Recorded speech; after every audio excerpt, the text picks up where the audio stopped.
श्री राम जय जय राम,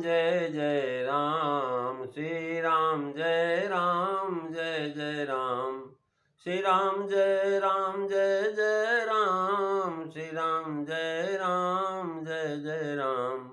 बोलिए सियावर रामचंद्र भगवान की जय, वृंदावन बिहारी लाल की जय, उमापति महादेव की जय, पवन सुत हनुमान की जय, सब संतन की जय, सब भक्तन की जय, सच्चियां जोता वाली माता तेरी सदा ही जय। बोल सनातन धर्म की जय, सद्गुरुदेव महाराज की जय। नमो पार्वते पते हर हर महादेव। जय जय सीताराम। आदरणीय विद्वजन, श्रद्धारूपा देवियों एवं विश्वास रूपी कथा सुधाओं, भगवान के सानिध्य में भगवान का चिरश्रवण करने के लिए हम लोग उपस्थित हुए हैं। आइए थोड़ी देर भगवान के चरणों में ध्यान लगाते हुए भगवान के कुछ लीला चरित्रों का स्मरण करें। पिछली चर्चा में महाराज कामदेव की महिमा का वर्णन आप सुन रहे थे। तुलसीदास जी ने काम की वर्णन बहुत विस्तार से किया। उनसे पूछा गया तो उन्होंने कहा, भाई काम ही सृष्टि के सृजन में मुख्य हेतु है, और काम इस समय जो महाराज परोपकार के लिए अपने को आहूत करने के लिए जा रहा है, तो जो महाराज परोपकार के लिए अपने शरीर का परित्याग करे उसका तो गुण गाना ही चाहिए। तो भगवान तुलसीदास जी महाराज बड़ा वर्णन किए, और काम ने अपना इतना प्रभाव किया कि महाराज पृथ्वी के ऊपर पेड़ पौधे, पशु पक्षी, कीड़े मकोड़े, यहाँ तक कि देवता और देवियाँ और जो है राक्षस, दैत्य, दानव, ये सब के सब काम के वशीभूत हो गए। इनकी तो बात ही जोड़िए, भाई काम बस जोगी तापस पावरन की को कहे। महाराज जोगी लोग, तापस लोग, ये सब हो गए काम के बस, तो पावरों की कौन कहे। महाराज उस समय जो है कह रहे हैं तुलसीदास जी महाराज, किसी ने भी धीरज नहीं धारण किया, कोई बचा ही नहीं जो धीरज धारण करे, क्योंकि कामदेव ने सबके मन को हरण कर लिया। महाराज तो भगवान को पूछा गया, जब सबके मन को हरण कर लिया तो कोई रह गया बचा? उन्होंने कहा हाँ बचे रह गए। कौन बचे रह गए?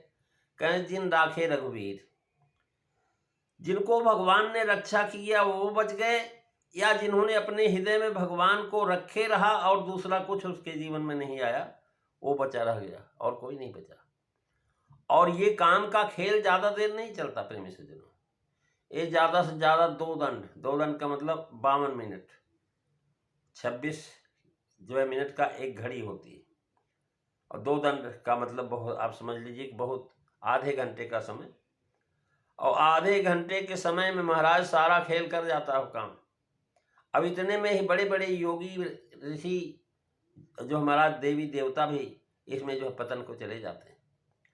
तुलसीदास लिखते हैं, कुभय घरियस कौतुक भयऊ, और जब लगी काम शंभु पहि गयऊ, शिवहि बिलो की सशंक उमारू, भयऊ जथाथिति सब संसारू, मंगल भवन अमंगल हारी, द्रवऊ सुदशरथ अजीर बिहारी, श्री राम जय राम, श्री राम जय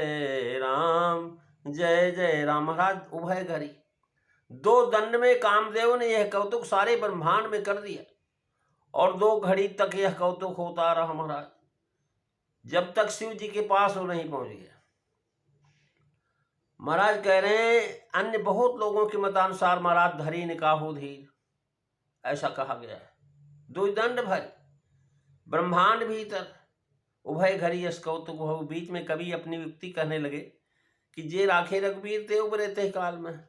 इससे जनाया कि स्वर्ग से रास्ता चलते हुए ब्रह्मांड भर में महाराज उसने अपना प्रभाव फैलाया। कामदेव स्वर्ग से इंद्र ने भेजा था, और पूरे ब्रह्मांड में उसने अपना प्रभाव फैलाया। शिव जी के निकट पहुंचने के पहले ही वह सब कौतुक रच चुका था, और सारे खेल उसके महाराज, सारी ताकत पूरी हो चुकी थी, उससे अधिक कोई ताकत थी नहीं उसके पास। महाराज भगवान शिव के पास जब पहुंचा तो उनको देखा, भगवान शिव तो आंख बंद किए हुए हैं। महाराज काम तो सबसे पहले रूप से जो है व्यक्ति को आकर्षित करता है, और कहने लगे महाराज शंकर जी को जब देखा उसने भयभीत हो गया। कितना भी बड़ा पहलवान हो, वीर हो, वीर शिरोमणि हो, लेकिन अगर सामने वाले दुश्मन को देख के भयभीत हो जाए तो महाराज उसकी जो है शक्ति निष्क्रिय हो जाती है। सिवही बिलो की सशंक उमारी, मारू सशंक हो गया और संकित हृदय व महाराज संदोह युक्त जो है महाराज मन ये बात जो है यथा उड़ गया। हृदय में महाराज शंका हो गई कि दुराधर्ष हैं, इन्हें कैसे जीत सकूंगा। जगत में यश करने वाला महाराज अपना प्रभाव भूल गया। कुमार संभव में लिखा है स्मरस्त्वब्धाम भूतमये, यानी उन्होंने बताया है कि कामदेव के आने पर ज्यों ही कामदेव की दृष्टि भगवान शिव पर पड़ी, वह भय से शिथिल हो गया। उसको यह शुभ बुद्ध नहीं रही कि जो है महाराज मैं क्या करूं। और जब वो उसकी शुद्ध बुद्ध खो गई तो महाराज सारा संसार सुखी हो गया, क्योंकि किसी के ऊपर काम का असर ही नहीं हो। कह भय तुरत सब जीव सुखारे, और जिम मद उतरी गए मतवारे। और रुद्र ही देखी मदन भय माना, दुराधर्ष दूर गम भगवाना। महाराज गए तुरंत, महाराज भय तुरंत सब जीव सुखारे। अब जब महाराज काम घबरा गया, डर गया, तो उसका प्रभाव समाप्त हो गया, तो सारे संसार के जीव सुखी हो गए। कैसे? जैसे महाराज नशा कर ले और नशा उतर जाए तो महाराज ठीक हो जाता है, ऐसी स्थिति हो गई। महाराज कह रहे हैं कि मदिरा या कोई भी मद पान करने पर जब कोई मतवाला हो जाता है तो उसके कर्म वचन और जो महाराज किसी को सवाल नहीं रहता, क्या बोल दे, क्या कह दे, क्या कर दे, कुछ पता नहीं लगता। तो महाराज ये जो है इसी तरह जब तक काम रूपी भूत सिर पर सवार रहता है तब तक मनुष्य के विचार और बुद्धि उसे छोड़ देते हैं। वो बुद्धि से विचार नहीं कर पाता है। दिति की कथा श्रीमद् भागवत में प्रसिद्ध है कि कामांध होने के कारण उसने कश्यप जी की एक बात नहीं मानी और कश्यप जी से कहा कि हमें तो अभी जो है कामरति चाहिए। महाराज काम रूपी मद के उतरने पर पश्चाताप करने लगे। जब महाराज उसको पता लगा कि हमने तो अनार्थ कर दिया और मेरे जो द्वारा राक्षस हमारे बच्चे पैदा हो गए, तो महाराज वो दुखी हो गई, पश्चाताप करने लगी। जब मदांध होता तो उसका मद बहता है, तब वह बड़ा ही व्याकुल हो जाता है, वही मद निकल जाने पर शांत हो जाता है। वैसे ब्रह्मांड में सर्वत्र हुआ महाराज, काम का नशा जाता रहा, सब के सब मन विचार स्पर्श ज्यों के त्यों पहले ऐसे हो गए। अब जो महाराज पूर्व जितने कामी थे वे उतने ही कामी रह गए, जो कामी नहीं थे वो अब काम के वशीभूत नहीं रह गए। मैं का उदाहरण देने का भाव है कि जैसे मदिरापान से लज्जा, भय और मर्यादा तीनों नहीं रहती है, मदिरा श्रेष्ठ लोगों को भी दूषित कर देती है, वैसे काम ने महाराज कर दिया बड़े बड़े योगियों को। उनके नशे में महाराज भी लज्जा, भय, मर्यादा तीनों नष्ट हो जाते। अब जब महाराज मदिरा और काम में इतना ही जो महाराज संताप है कि काम भाव विशेष सब भय सुखारे, मतलब कथन से पाया गया कि 2 घड़ी बड़ी व्याकुलता रही।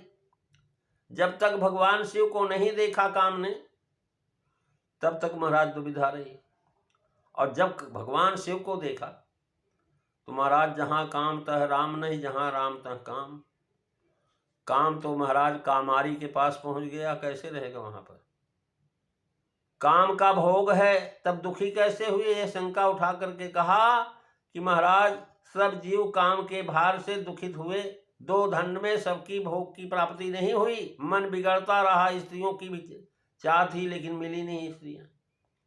लेकिन जब भगवान शिव के पास पहुंचा वो काम, तो रुद्राई देखी मदन अभिमाना, रुद्राई देखी मदन भय माना, दुराधर्ष दूर गम भगवाना।